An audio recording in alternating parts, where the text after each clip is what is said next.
안녕하세요. 오늘 저희가 함께 살펴볼 내용은요. 유럽은 지금 막 섭씨 40도가 넘는 폭염으로 고생한다는데 바로 이웃한 러시아에서는 정반대의 상황이 벌어졌다는 소식입니다. 청취자분께서 공유해 주신 자료들을 보니까 정말 놀랍더라고요. 네, 저도 보고 깜짝 놀랐습니다. 60년여 만에 가장 추운 여름이라니요? 그렇죠. 정말 극과 극인데요. 그래서 오늘 저희는 이 자료들을 바탕으로 모스크바의 이례적인 저온 현상, 이게 왜 일어났고 또 앞으로는 어떻게 될지 좀 자세히 들여다보려고 합니다. 네, 흥미로운 주제가 될 것 같습니다. 우선 구체적인 내용을 좀 보면요. 지난 7월 1일 모스크바 기온이 14.3도까지 떨어졌다고 해요. 이게 7월 초 기온으로는 1962년 이후 그러니까 63년 만에 가장 낮았답니다. 14.3도면 7월 초예요. 정말 기록적이네요. 네.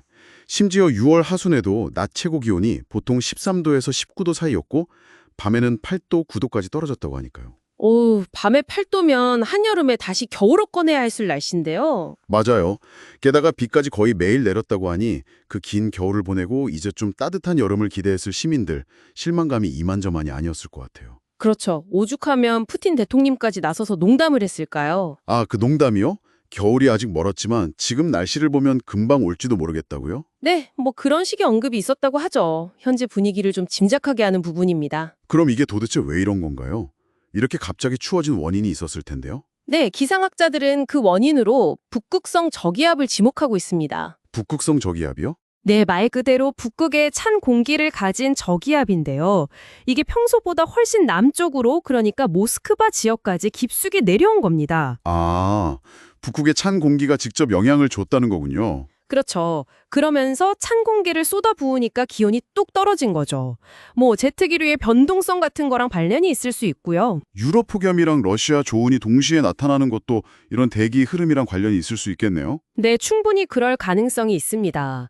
큰 규모의 대기 흐름이 교란되면서 한쪽은 덥고 다른 한쪽은 아주 추운 현상이 나타날 수 있거든요. 근데 이런 북극성 저기압이 여름에 모스크바까지 내려오는 게 이게 흔한 일인가요? 아니면 이번이 좀 특별했던 건가요?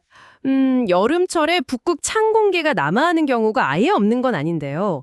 그런데 이번처럼 60여 년 만에 기록적인 저온을 만들 정도로 강력하게 또 모스크바까지 깊숙이 영향을 준 것은 상당히 드문 경우라고 봐야 합니다. 정말 이례적이긴 했군요. 네, 다만 그 자료에서도 알렉세이 코코린 같은 전문가가 지적했듯이 아직 여름 초반이니까요. 이걸로 올여름 전체 날씨를 단정하기는 좀 이르다는 의견도 있습니다. 아, 그러니까 이게 그냥 단기적인 현상일 수도 있다는 거군요. 네, 그럴 가능성이 높은 거죠. 그렇군요. 그럼 앞으로 날씨 전망은 어떤가요? 계속 이렇게 춥지는 않겠죠? 네, 다행히 그렇지는 않을 것 같습니다.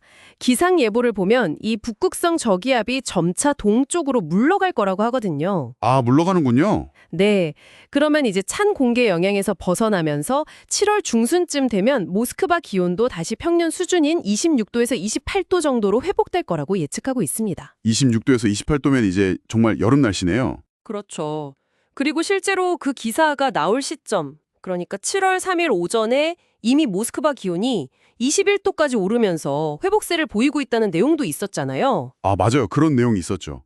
그럼 예보대로 기온이 오르고 있는 거네요? 네, 그렇게 보입니다. 이야, 63년 만의 추위라고 해서 혹시 이게 뭐 장기적인 기후변화의 어떤 신호인가 싶기도 했는데 들어보니 특정 기상 시스템 때문이었고 곧 회복될 거라는군요. 참 다행이면서도 흥미롭네요. 그렇죠. 분명히 이례적인 날씨 변동은 맞지만 원인이 비교적 명확했던 거죠. 북극성 저기압이라는. 설명 가능한 봄이네 이벤트였다. 네.